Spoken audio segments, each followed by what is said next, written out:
get myself all set up here. So, as a child, I was sexually abused. And as a result of this, the emotional pain and the trauma ate away at me. And my sense of self-worth was at 0. But inside of me, there was this little girl that was screaming and crying and shouting to break free from that pain, from that trauma. And because of this little girl's strength and courage and determination, she saved me from a very unhealthy marriage, from an abusive relationship. I was able to go to Uganda. I met an amazing Ugandan man who became my husband, and I became the mother of 19 Ugandan children. Now, because of this drive and determination, it all started with 6 beautiful Ugandan children that were living on the streets in Kampala in Uganda. Now, I saw these children for a while, and I walked by them as everyone else walked by these beautiful children. And I used to think to myself, how can these people walk by these children living on the streets? At that time, they were between the ages of 1 and 6 years old. But everyone kept walking by them. But I was also one of those people. I was also walking by these 6 precious children that were living on the streets. And I thought, how dare I condemn and judge those who walk by these 6 children when I'm doing the same thing? So I went to my Ugandan husband and I said to him, we cannot walk by these children anymore. And him coming from also a hard past in his life and also being in the same situation as these children had once been, fortunately, he agreed with me and said, we need to bring these children home. Now, to make a long story short, we worked with the local police, the local probation, and they told us, you're crazy. Why do you want these 6 children? These 6 children are disgusting, they're dirty, they have diseases. What do you want with them? They're going to rob from you, they're going to steal from you, they're going to create you problems. Why do you want these children? We said, well, we're willing to take that risk. We will bring these children home. And that's where it all started. These 6 beautiful Ugandan children made the foundation of what became our project, called Abetavu, which means safe haven. Now, from those 6 children, now we became 19 children. And we always tease my husband and I, we're not sure exactly how that happened. We are responsible for, we have 5 biological kids, so we know how those got there. But for the rest, we wonder, wow, how did we grow to be such a family? But the beauty of it is that we've always known in our hearts that this is something we had always wanted to do.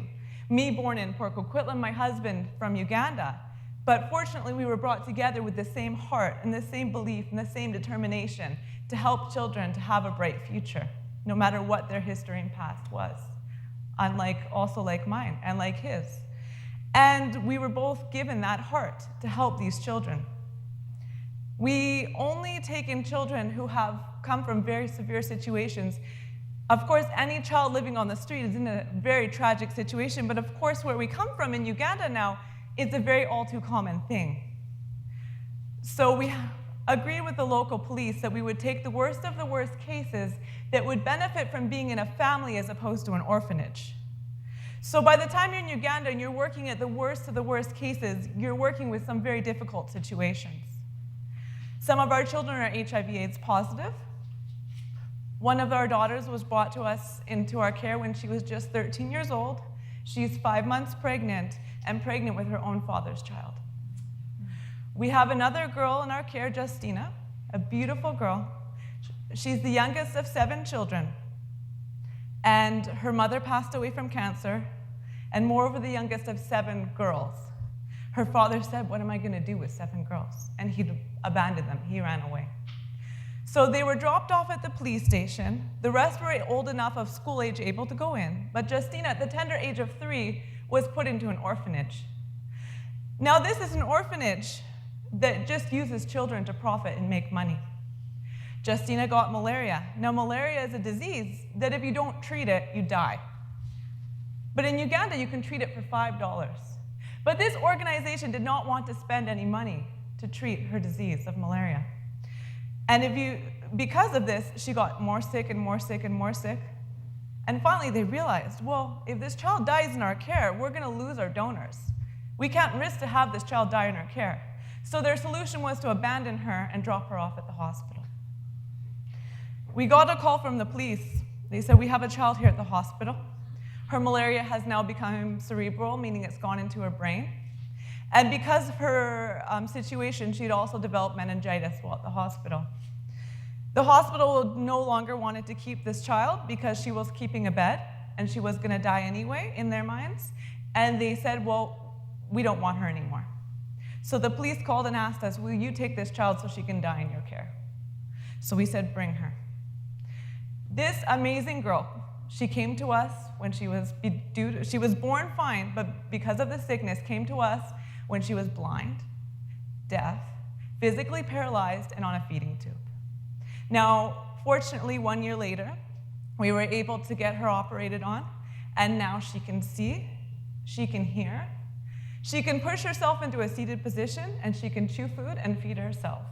And we're so thankful that this little girl that the world had given up on is now going to have a future that is a bit more challenging at times for her, but she didn't die, and she's got an amazing fight and determination in her. Now, outside of our family, we always feel like we needed to do more.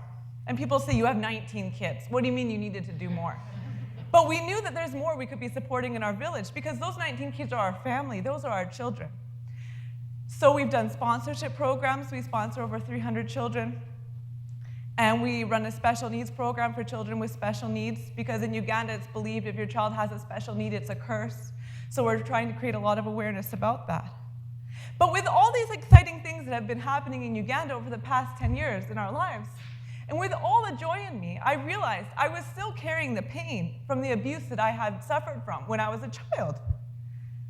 So I took this bold step because I no longer wanted it to control my life, and I forgave. And forgiving is a very scary thing to do, let me tell you, but I did it. And it does not mean that I accepted what my abuser did to me. And it does not mean I ever have to trust him again. But I did it for myself, so that I could be free from that pain and not carry it anymore. Now, many of us also carry a painful baggage. And I want to encourage and inspire you today that you matter. All of you matter, and your life matters. You need to believe, hope, love, and stand. Many will not give up because you've chosen to stand firm, and you will be an example for those. Victory will be yours. Your oppressors, the ones that taught you hopelessness, hate, fear, brokenness, and silence, they do not have power over you that they've led you to believe that they had.